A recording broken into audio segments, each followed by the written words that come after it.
Hello everyone, my name is Dr. Julie Atkins and I will be your instructor for our course. I'm really looking forward to getting to know each and every one of you. I live in Richmond, Virginia. We are centrally located so you can get to the beach, the mountains, and Washington, D.C. all in about 2 hours. Richmond has a great history and it is evident in the city with its historic monuments and fan row housing located closer to downtown. We also have the beautiful James River that runs right through it. I was actually the first person in my family to attend college. My father was an immigrant from Greece and he stopped going to school after the age of 15. And my mother attended a few college classes, but unfortunately never graduated. So it was a pretty big deal when I received my first college diploma for my family. For my undergraduate degree, I attended the College of William & Mary in Williamsburg, Virginia, and I actually earned my BA in economics. I didn't know at the time that I wanted to be an educator. The picture here is of the infamous Wren Building, which was the first building for the college, and it was built in 1693. One of the great traditions that new students at William & Mary do is they come to the Wren Building and they'll all walk through the front and then come out the back. And then when you graduate, you go from the back and come out through the front. And during that process, you get to ring a bell. So it's a very neat tradition. This building actually was burnt to the ground and reconstructed to its original state. And again, like I said, William & Mary has a bunch of history since it was the second college in America, the first being Harvard. Thomas Jefferson attended there. George Washington was actually the chancellor of William & Mary. So it was very cool. But go Tribe! So after I completed my undergraduate degree, I got a job as a financial analyst for Kroll in Atlanta, Georgia. So I moved from Richmond, Virginia, about 8 hours to Atlanta. It was a little bit of a shock for me because Atlanta is a much bigger city than Richmond. But for this particular job, I was tasked with investigating white-collar crime. And essentially, I figured out how really rich people were stealing money, and I created the spreadsheets for the lawyers. It definitely was an interesting job, but I hated sitting in a cubicle all day, and I didn't find this job quite rewarding. So I packed my bags up and I moved back home to Richmond, Virginia, and I went to Virginia Commonwealth University, where I earned my master's degree in teaching, and then I became an elementary school teacher. And then that same year, I decided to also pursue my doctorate at Capella University, and I earned my PhD in education. So like many of you, I was an online learner as well. I know working a full-time and taking care of family, like many of you probably do, online really is a great option for us to help us accomplish the goal of earning our degree. So know that you're in good company in the fact that I know how it can be challenging to juggle it all. So just know that I'm here to support you in any way that I can. So just feel free to reach out. Before moving to higher education, like I said, I was an elementary school teacher and I taught 5th grade for 2 years and 4th grade for 4 years. 4th grade by far was my favorite grade to teach.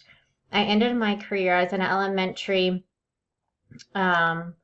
mathematics coach, supporting teachers in implementing best practices and providing student support, whether it be for remediation or for my gifted learners. Here is a picture of one of my 5th grade students when I was an elementary school teacher, and I was actually fortunate to loop up with her. I also taught her in 4th grade. Crazy thing now is she is actually a college student now, so it makes me feel quite old. As I stated earlier, My father was an immigrant from the island of Crete in Greece. He actually left his home at the young age of 15 to serve as a merchant marine, and at the age of 17, he made his way to America. For those of you who have seen my Big Fat Greek Wedding, you have a small glimpse into what my life was like growing up.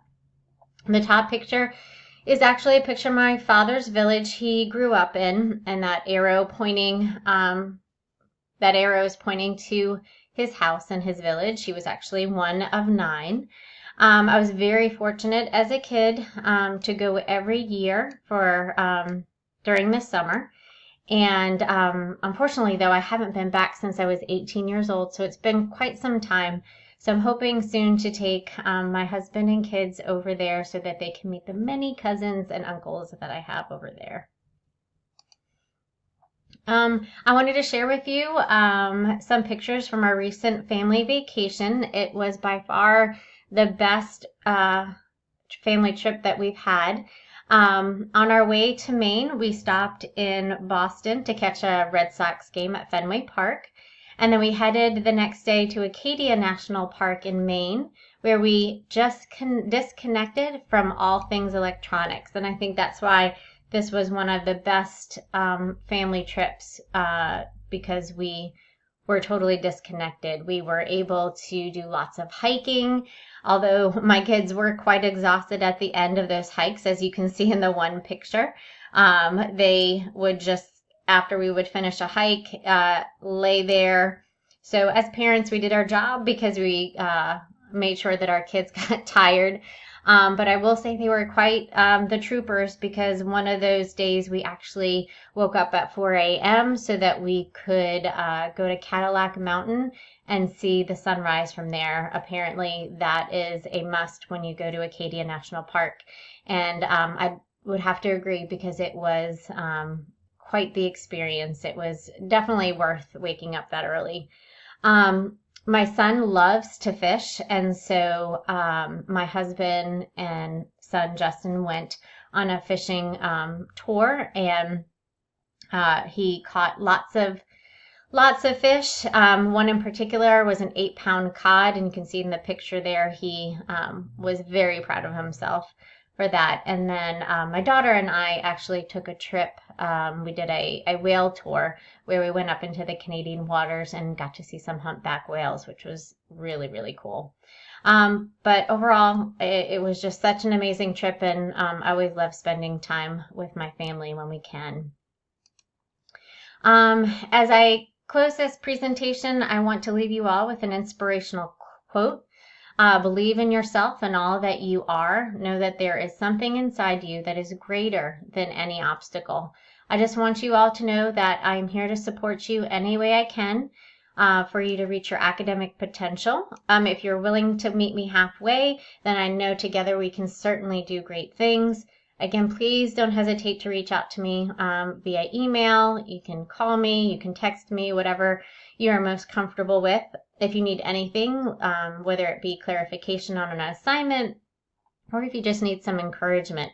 My goal is to ensure your success in this course. So I look forward to working with you over these next 8 weeks, and I will see you in the discussions.